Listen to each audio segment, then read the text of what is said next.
Hey learners, do you know the 51 Pegasi b is the first exoplanet found by the humankind? It is 50 light years away from our Earth and it was discovered in the constellation of Pegasus on 6 October 1995 by these three people. Michel Mayor, who is a Swiss astrophysicist, Geoffrey Mercy, who is an American astronomer, and Didier Queloz, who is a Swiss astronomer. And do you know there is a volcano on Mars named as Olympus Mons, which is 3 times higher than our Earth's Mount Everest. The height of our Mount Everest is 8.848 kilometers and the height of Olympus Mons is 25 kilometers. Wow! But how we are able to know this? How we are able to see the facts that I have told you? Telescope. The telescope is the thing by which we see the facts that I have told you. But have you ever tried to know the story of telescope? Oops, that's why you're here. So, without making you more curious, let's jump right into it. Now, I'm going to tell you a story of remarkable journey to 400 years of an extraordinary device that is changing everything we thought we knew. The telescope. The man who invented and patented the world's first telescope was not an astronomer. He was just a spectacle maker, and his name was Hans Lippershey. He invented it on 2nd October 1608. The story goes like this. Once, Hans Lippershey was sitting calm in his shop, and 2 children were playing in his shop. Accidentally, the children kept one lens after another. Hans Lippershey observed that the lenses made the distance where a vein appear close. After the incident, Hans Lippershey worked on lenses and invented the world's first telescope, which the government had awarded to Lippershey with a contract for copies of its design. The telescope made by Lippershey was called as spyglass at the starting, which had 3 times magnification image that our eyes can see. And the spyglass was used to spy and spot enemies. That is why it is called as spyglass. After 1 year in 1609, one of the greatest astronomers, Galileo Galilei, was in Venice, and there he heard about Lippershey and his invention, a military spyglass. The first night after Galileo returned to Padua from Venice, he made his own version of telescope the next day, by fitting a convex lens in one extremity of a leaden tube and a concave lens in the other one. A few days after, having succeeded in making a better version of telescope than the first one, without even looking the design of Lippershey's telescope, he took it to Venice, where he communicated the details of his invention to the public and presented the instrument itself to the Doge Leonardo Donato, who was sitting in full council. The Senate in return settled him for life his lecture at Padua and doubled his salary. After that, Galileo spent his most of the time improving the telescope, and soon after, he made another version of it, which can magnify up to 8 times, and finally, one nearly a meter long, with a 37mm objective and 23 times magnification. With the last telescope, he was able to observe our natural satellite, the moon. And when Galileo observed the moon with his telescope, he saw craters and valleys, and that was an extraordinary moment for Galileo. Now, you will say, what is extraordinary in this fact? Everyone knows that moon has craters and valleys like our Earth. But friends, at the time of Galileo, the belief was that moon is a smooth surface sphere, and when Galileo observed at the moon, he had an extraordinary scene. After that, he observed the Jupiter by his telescope, one of the wandering stars of his time, and he watched it like no one had ever seen it before. This is the exact reconstruction of Jupiter planet as Galileo had seen through his telescope. He was surprised to see the Jupiter because it was sphere. It was another world like us. Day after day, he observed that some round things are orbiting around it. He was surprised and started to think, why stars are orbiting the Jupiter? After 2 or 3 weeks, he learned that those stars were moons of the Jupiter. He knew he had discovered something spectacular. He publishes all his findings in a book called Starry Messenger. After he publishes the book, he became famous overnight, and then he started to observe the Venus. He observed that the Venus was changing shape and size over a period of months. It was transforming week after week from a large crescent to a small round disk. Then again shadows creep across the Venus and return a large crescent. For Galileo, the pattern of shadows he observed on Venus can only mean one thing. Venus is going around the Sun, and this leads to only one thing. Sun is the center of the universe, not the Earth, as the beliefs were at the time of Galileo. And this discovery brought Galileo to direct conflict to the Roman Catholic Church, because the Church thought that the God placed the mankind on the Earth, at the very center of the universe. But what Galileo had seen was the solar system we know today. Galileo had changed the world of science and universe forever. After that, he observed the Saturn and ring of it. Wait a second, I'm getting off topic. But if you want one video on discoveries made by telescope, comment below. Let's come back to topic. So, the problem with early telescopes were fuzzy images, and the reason was the shape of lenses. As NASA's astrophysicist Kim Weaver demonstrates, when a strong curved lens bends or reflects the beams of the light doesn't come to a single point. And this was the reason the image of early telescopes were fuzzy. And also, some of the light has split out its color, and that distorted the image. To fix this, the only way was to use the thinner lenses with a shallower curve. Refracting telescopes started to become long and get greater magnification. 17th century astronomers made ever thinner lenses and spaced them further apart. From 1660, telescopes are magnified up to 50 or 100 times. This was the first space race on the quest to see ever further. Telescope reached absurd proportions up to 150 feet in length, half the length of a football field. These telescopes were better, but astronomers wanted to see even more detail, and these telescopes don't eliminate the rainbow colors altogether. Then, science's greatest mind set out to solve the problem, Sir Isaac Newton. Sir Isaac Newton takes a look at the light itself. Sir Isaac Newton found that the white light is composed of all the rainbow colors. As the light passes through the glass prism, it bends or reflects, breaking up the colors of rainbow. And this experiment was the root of the solution of astronomers' problem. Sir Isaac Newton started to make his own telescope, in which he used mirrors instead of lenses, because mirrors also bring light to focus, as lenses do.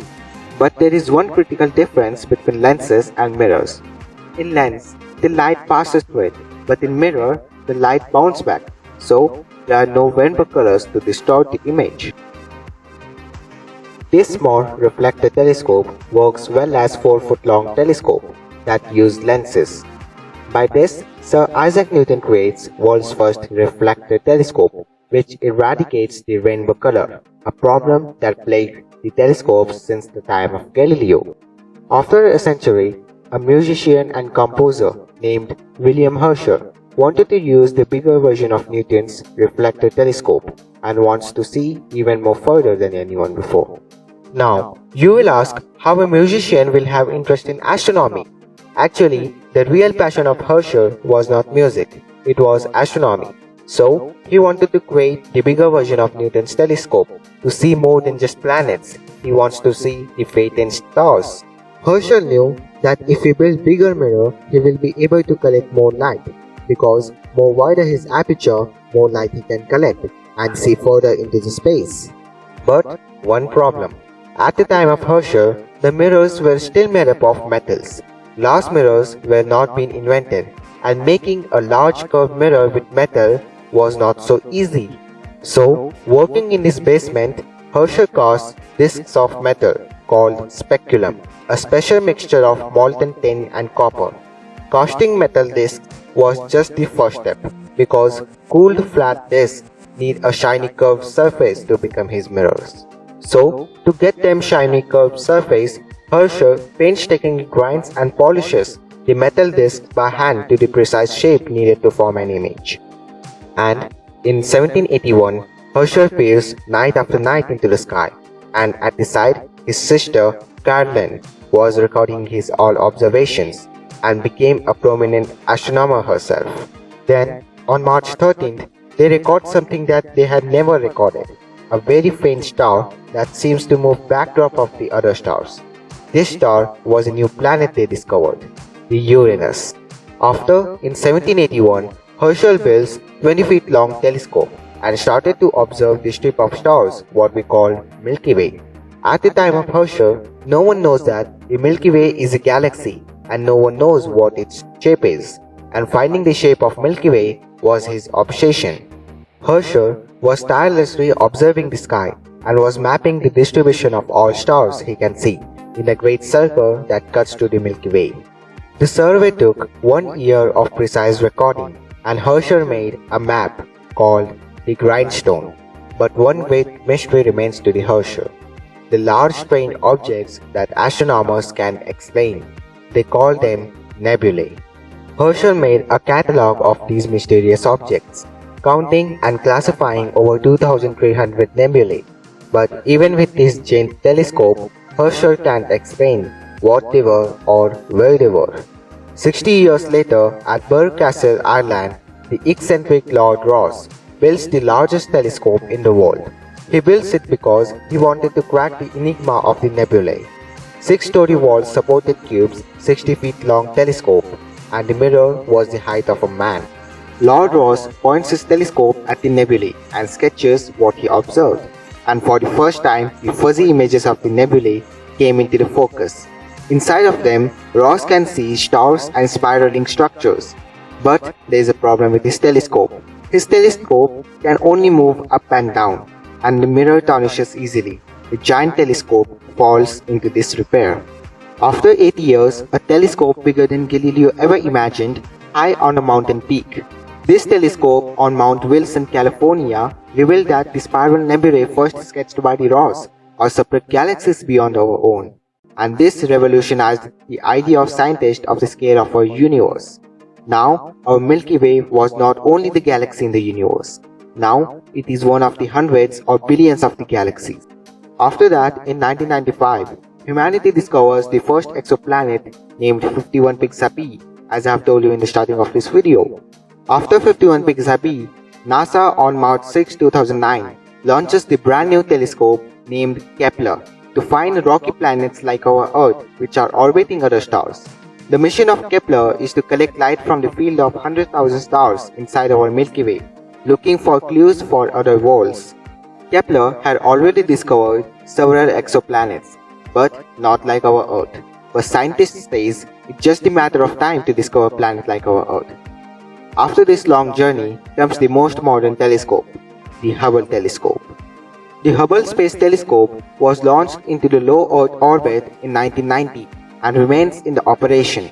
It was not the first space telescope, but it is one of the largest and most versatile, well known both as vital research tool and as public relation boon for astronomy, and it was named after the astronomer Edwin Hubble. The Hubble telescope was built by the United States Space Agency NASA with contribution from the European Space Agency.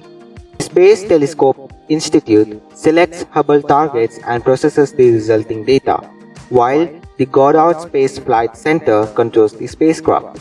Space telescopes were proposed as earlier in 1923. Hubble was funded in 1970s with a proposed launch in 1983, but the project was beset by technical delays, budget problems, and 1986 challenged the disaster. It was finally launched by Space Shuttle Discovery in 1990, but its main mirror had been ground incorrectly, resulting in spherical aberration that compromised the telescope's capabilities. The optics were corrected to their intended quality by a servicing mission in 1993. Hubble is the only telescope designed to be maintained in the space by astronauts. 5 Space Shuttle missions have repaired, upgraded, and replaced systems on the telescope, including all 5 main instruments. The 5th mission was initially cancelled on safety grounds following the Columbia disaster in 2003. But NASA Administrator Michael D. Griffin approved the 5th servicing mission, which was completed in 2009. The telescope was still operating as of April 24, 2020, its 30th anniversary, and could last until 2030 to 2040. One successor to Hubble Space Telescope is the James Webb Space Telescope, which is scheduled to be launched in the late 2021. Hope you enjoyed and learned a lot from this video. If you enjoyed this video, please like it, share it, and subscribe my channel Do You Know Facts? And thanks for watching.